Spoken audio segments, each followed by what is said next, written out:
So good afternoon, students, and welcome to week 7. And I am going to be going over what is a comparison-contrast essay. So when you write a comparison-contrast essay, you're comparing two similar things. Either you're talking about comparing two people, you're comparing two things, you're comparing, and they have to be things that are similar. You can't compare a musician with, I can think of something, with a naval officer or something like that. They have to be two musicians, two singers, two pieces of fruit, like apple versus an orange, and not apple versus your chair. Okay, of course I'm being ridiculous here, but basically you would compare two things. And so there are two kinds of thesis statements that you can use for your essay. So a thesis statement is the main idea, right? And so you have what I call an explanatory thesis statement. And since I explained that last week to Star, what is an explanatory thesis statement? When it outlines what your paper is going to discuss. Yeah. Oh, are you playing around with the whiteboard? No, I was about to hide my video, and then I made my face back. Oh, but you know, I think that two people can write on this board, I believe. Oh, really? Yeah. So we could do that later. See, you see yourself? It says star as you move around. Yes. That means that two people can. Anyway, so an explanatory thesis statement means that you explain and you compare you explain what the two things you are comparing. Explain the two things you are comparing and contrasting. So if I simply say that hot weather is better than cold weather, and then you talk about, because hot weather you get to go out all the time, you get to have, nobody gets sick usually, whereas in cold weather everybody gets sick, so you actually compare the two things. So that is an explanatory thesis statement. And then you have a different kind of thesis statement. And so in an explanatory thesis statement, and so when we compare two things, you have two kinds of comparison contrast. You got the block method and you got the alternative method. And so in the block method, this is how we do it. So what was it? New York is better than North Carolina. Let's do this one for a second. Because reason one, there's many different ways of doing it. So I will just show you many different ways of doing it. So when you have the alternative method, that's very similar to your 5-paragraph essay. And so that's reason 1, paragraph 3 becomes reason 2. And those of you who did the I became a nurse because should be very familiar with this structure. So yeah, when you do the alternate method, it's just like the 5-paragraph essay. And then you have to have your hook, 5 background sentences. Okay, so let me put in the, is that good? Is that a good thesis? New York is better than, okay, so that is that's one way of doing it. And then you have the alternate method.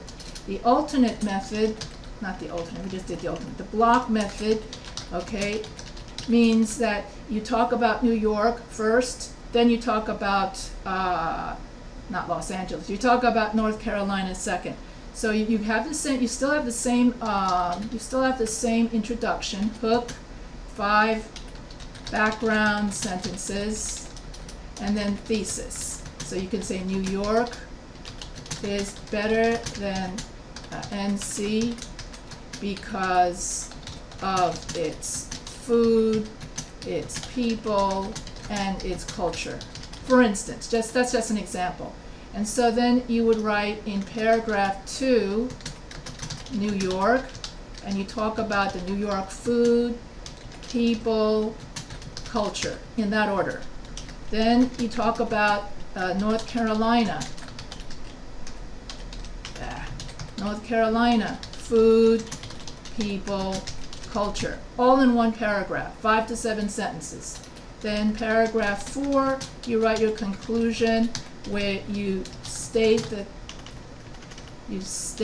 thesis or restate the thesis in the first sentence, and then summarize essay. Okay, so the conclusion is the same. And so in both essays you do the same. Here you restate thesis in first sentence, and then you summarize the essay. And this is known as, so here you have, I don't know if I can bold this, and I probably not. Here I think I can only do this, text color, let's play with that, alternate method, and then block method, and let's play with that, and put it over here like that. I prefer bold. Do you see any bold anywhere? Let me see. Bold. There's no bold. Right there, no. No, there's no bold. Anyway, so when you have here, let's see, that's not the block method. All right, so you have two different kinds of methods. You have the block method and the alternate method. And so if I wanted to do it for this one, okay, so let's change this slightly because of the food, people, and culture. And then I would put, and this way you'll see why it's called alternate. All right, let's put it over here. Food, and then you talk about New York and North Carolina, and then you talk about people, New York, and the block method is this is the alternate. This is the alternate method. This is the alternate method is specific paragraphs per subject. Correct. Like the food would be one, the culture would be one. Okay, correct, that's how I started it. That's okay. Correct. Yes. And so this is known as. I haven't looked at your whether or not this is included in your textbook. I still know that in the last textbook, what it is. This is the first class that I'm teaching with this new curriculum, so I'm not as familiar. I just know in the last textbook, this is covered fairly well. And so here you have. But anyway, these are the two ways in which you can write your comparison contrast essay. And so which one do you like better? New York. They both have New York in it. So do you like the alternate method or the alternate is what I did. I didn't say alternative. I meant alternate. No, alternate. Yeah, I know. I wrote alternative by mistake. I meant alternate without the I in there. That's it. Yeah. So the reason why it's alternate is because you have food, New York and North Carolina, people. In other words, you have two different places in the same paragraph, and then every paragraph is 5 to 7 sentences. Okay. So 5. Let me see. I should put that as every. And in both of these, in both like styles, is that it's 5 to 7 sentences. And so I tell people that if you're a very talkative person, you should use the alternate method. If you're not a very talkative person and you can condense what you want to say in just one paragraph, then by all means use the block method. People who tend to talk a lot usually write a lot, and therefore one paragraph for food, people, and culture is usually not enough for someone who talks too much. Therefore, that's why I tell students it's up to you. You know yourself best. You know if you're the yak yak yak yak yak yak yak yak yak yak yak yak, or you're someone who just says one word of what's important and then that's it. So if you're the one word kind of person, we would go with the block method. And if you tend to talk too much, you go with the alternate method. Why? Because then you have a whole 5 to 7 sentences just to talk about food. You have a whole 5 to 7 sentences just to talk about people. Whereas in this one, you might have one sentence to talk about food, one sentence here to talk about people, and so on and so forth. And so, do you want to go over some examples of what these would sound like, for instance, or is this good enough? And we can go over it next time. So, in conclusion, the block method versus the alternate. Yeah. For my paragraph about food, if I was using the alternate method, I would include both North Carolina and New York in the same paragraph of about 5 to 7 sentences. Correct. Yeah, if you're using Okay. if you're using no, I didn't hear. If you're using the alternate method, yes, you use New York and North Carolina within the same, because you would say New York food tastes better than North Carolina food, because in New York the food is really greasy, and I like greasy food. But in North Carolina the food is not as greasy, blah blah blah, whatever. Okay. Got you. And Okay. the people in New York are very formal, and they always wear long pants, and the only time that men will wear shorts is if they're at the beach. Otherwise, it's not appropriate for men to wear shorts and show their hair in public. But however, in California, the men, because of the warm weather, men don't mind wearing, because people think they're at the beach all the time in California. So dress wear is more casual, because if you're dressed so formally, it's too hot. The hotter it is, the more tropical you are, the weather, the more everybody wears less and very more loosely clothed. Because otherwise, if you wear very tight clothing, it's way too hot. So that it all has to do with climate in that case. And so therefore culture. New York has all the Broadway, and whereas California, everything is all Hollywood and fake. So I didn't put in North Carolina. So I put in New York and California, because those are the two places that I like. I like California Mexican food, and I like New York Italian food. So if I was going to compare food, I would say for New York food, I like Italian food, and for California food, I like Mexican food, because New York is closer to Italy, and therefore all the Italians that go there, the food is more authentic because it's cooked by the immigrant Italians. Similarly, in California, you have the immigrant Mexicans right next to. So wherever it is geographically located, the New York and California respectively, wherever it is closest to that immigrant country, that's where the food is most authentic. Okay, that will end my food. That will end my food paragraph pretty well, you see. For example, people would be about, the people in New York are so much more formal, and I already went over that. Whereas people in California, they smile at you. Even if you're on the subway, they talk to you. I remember one lady was talking about her personal life on the bus, and she revealed such personal details about her life, and everybody who was strangers would sit there and know everything.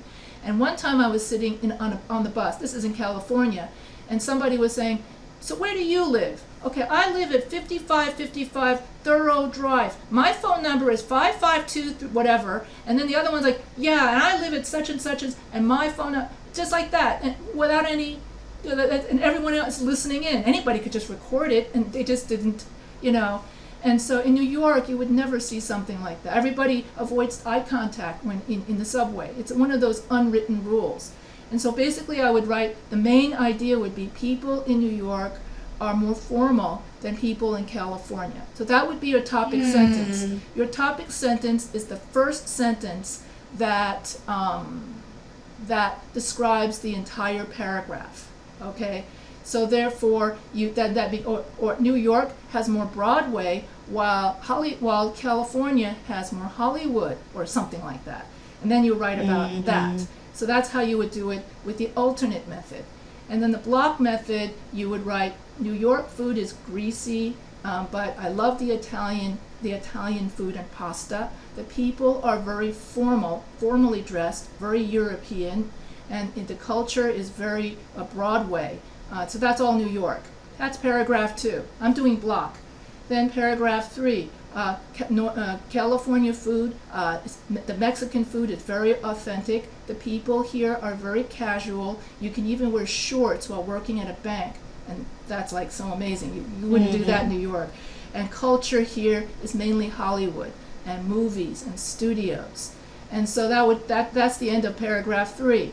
And then paragraph 4 would be Therefore, New York is better than California. Avoid trying to say, I like California better than New York. It sounds more Gotcha. it sounds more professional to just say New York is better than California, or California is. You have three ways of saying it. And are you good with this? I can erase all of this stuff. Mhm. Okay. So So my thesis statement should not say my personal feeling overall, but just what I'm going to you could say discuss. you can say that I was about to write some new different ways of writing the thesis statement, but if you're done with this, because otherwise I only have so much. Oh, I can actually do this. Hold on, I could probably do something like that. Yeah, so you could write something like New York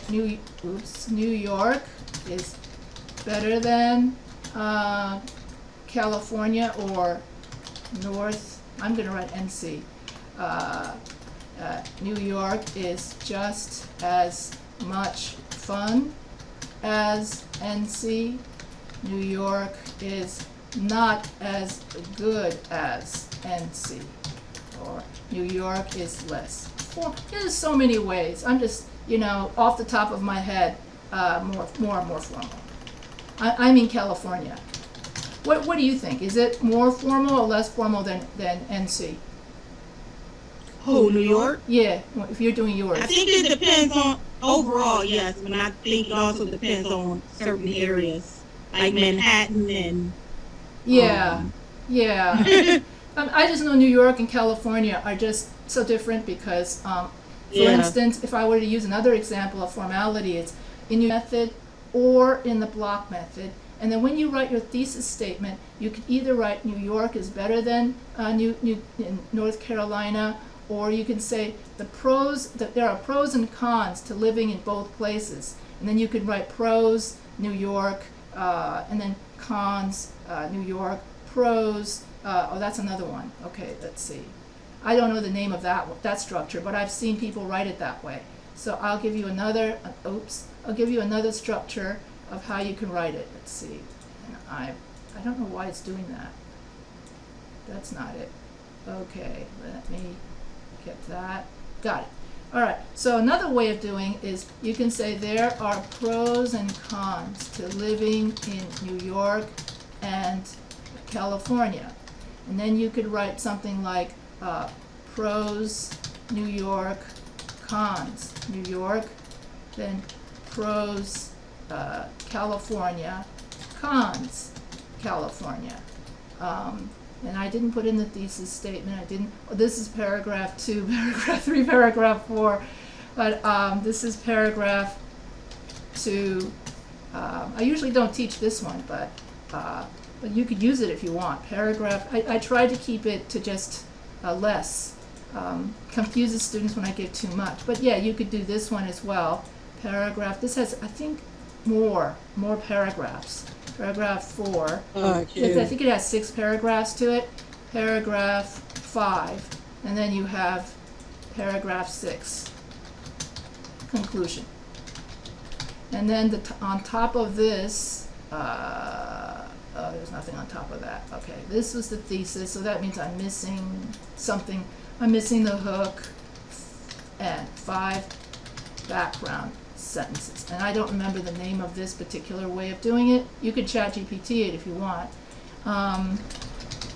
So there you go. That's another way of, you could just say the pros and cons method. I'll just make it up off the top of my head. Anyway, so you could do it like this as well. And this is comparison contrast. And then for my next class, for next week, I'll look that up. You could also use ChatGPT. After you write your outline, you could also use ChatGPT to write a paper outline for a comparison contrast essay, comparing and contrasting New York versus, North Carolina. North Carolina. Correct. So you can, and then it will generate a very good paper outline. So if you look at this week's posts, last week I taught you, it was week 5. Yeah, in week 5, I was teaching everyone how you could use ChatGPT to have ChatGPT give you essay feedback. This week, I want to teach people that you can also use ChatGPT to generate a paper outline.